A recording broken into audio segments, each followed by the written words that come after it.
156 foot-pounds. I can do it while it's still here.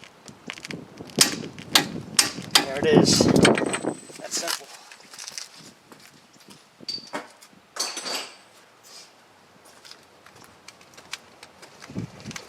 Tie rod came in, tie rod in, outer tie rod end. My hole to get my, one bushing that ran to the middle of the car here. Get that. That's my sway bar end link, tie rod. Greasable, which I like. Factory ones for this, not greasable. Don't know why they do that, but they do. And I put my, oh no I didn't. I'm just being stupid today. Alright, let's put this tie rod back on. What was it coming off? 11. Yeah. I remember actually. I have to go look it up. Just spin this back on here. Hopefully you can see it. I'm trying to give you some light. I'm outside. Apologize if it's noisy. Just can't get in the garage right now. Tractor's in there. That's 1.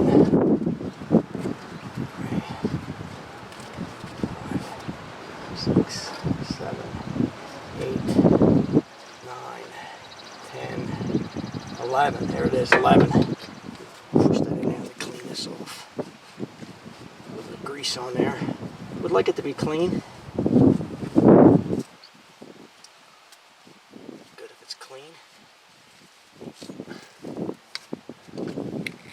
I don't like the way that looks in there. Hang on. Yeah. Clean that out. A little further. There, a little further. I'm wearing gloves to try to keep my hands somewhat clean because I got to go back inside, but just.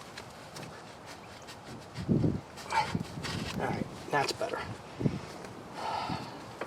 Just pop that down in there. I really want to turn this a little bit. I don't think I can. That's not too bad though. Get that down in there. Come on, work with me here. Thank you.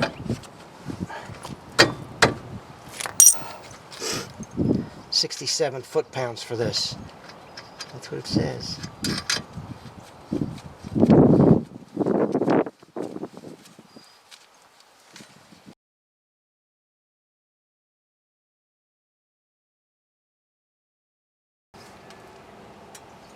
Come on.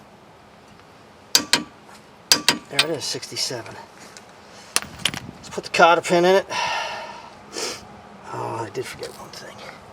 Let's see. I always like to put the long end facing away from the joint. So when you stick it through there, you just grab it with my finger and pull it around like that. Makes it easier. Okay. A Zerk fitting. I gotta take my gloves off for this or I'll never get it. Get that started in here. Nope. Yep. I usually just use a little crescent wrench for these because they're always different sizes. I'm gonna try to hunt down the right size. Whatever. Crescent wrench.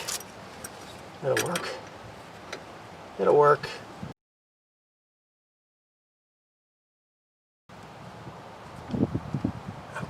Snug it up, grease it. Oh, they come with grease, but that doesn't sound good. Yeah. Seems like I had dirt in it.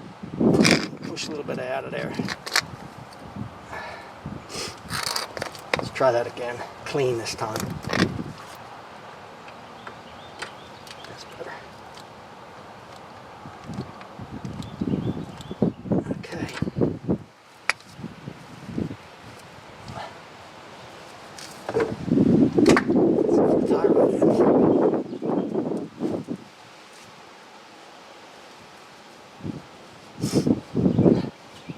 Now, the only thing left is the, we'll see how this goes, and like, sometimes these can be really pain because they're hardly ever tall enough. But the other side went in pretty well, so maybe I'll get lucky on this. Remember, the bushing, the rubber bushing always goes against metal. So, bushing up on top here, a metal plate. Metal plate. Try from this side. There we go. And a metal collar. And another metal plate and another bushing.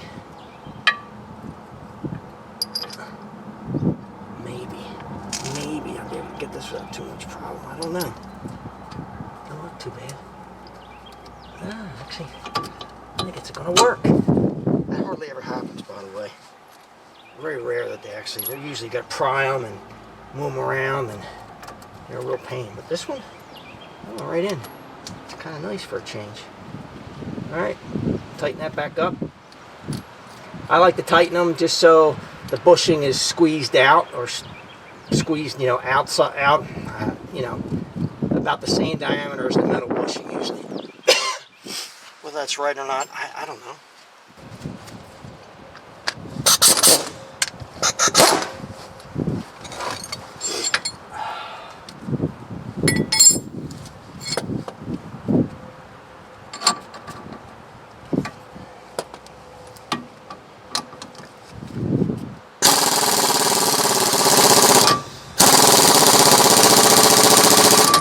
Alright, let's tighten this up. Let's get the overkill. Actually, the overkill crescent wrench on here. Get it in here. Good. Yeah, right in there. Let's spin this down. I'm sure this has a torque spec too, and I have no idea what it is.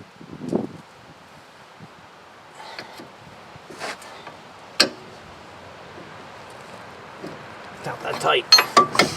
Not going anywhere. All right. That's pretty much it. I will grease the face of this hub with a high temp grease, real thin coat, just so the rotor doesn't corrode to it. And obviously put the rotor and caliper back on, but you don't need to see that. Nothing much to see. That's pretty much it for motor mount, outer tie rod end, CV axle, and control arm. Not that bad at all. Like I said, without air tools, probably would not be fun at all. With air tools, pretty simple, pretty easy job. Now, I'm going to go get an alignment done on it. If you remember from the beginning how wobbly and how much I could move this wheel, there's no playing it now at all in any direction, which is what you really want. It was wobbling all over the place before. Almost forgot my wire for my caliper hanger. That's it. That's what you want. Nice tight wheel. No playing it. Well, that's it for this 2003 Chevy Impala. Did almost all the front suspension. Lower control arms, outer tie rods, wheel hub, motor mount. Not really part of suspension, but motor mount needed to be done. I think that's it. The thing we really didn't do is struts, rack and pinion, and inner tie rods. Everything else done. Not bad at all. Let's go and get alignment done. Apologize if it was noisy, wind or whatever. I'm outside because this is in here and I don't feel like moving it, shuffling back and forth. So I did it right in front of the garage. You have to do this. Really just maintenance on your car. This is really not something that went bad, except that it wore out. 140, 150,000 miles. So it needed it. Not hard to do. If you had to do this for your car, I hope it helps you out. If you like the video, subscribe below. Thanks for watching.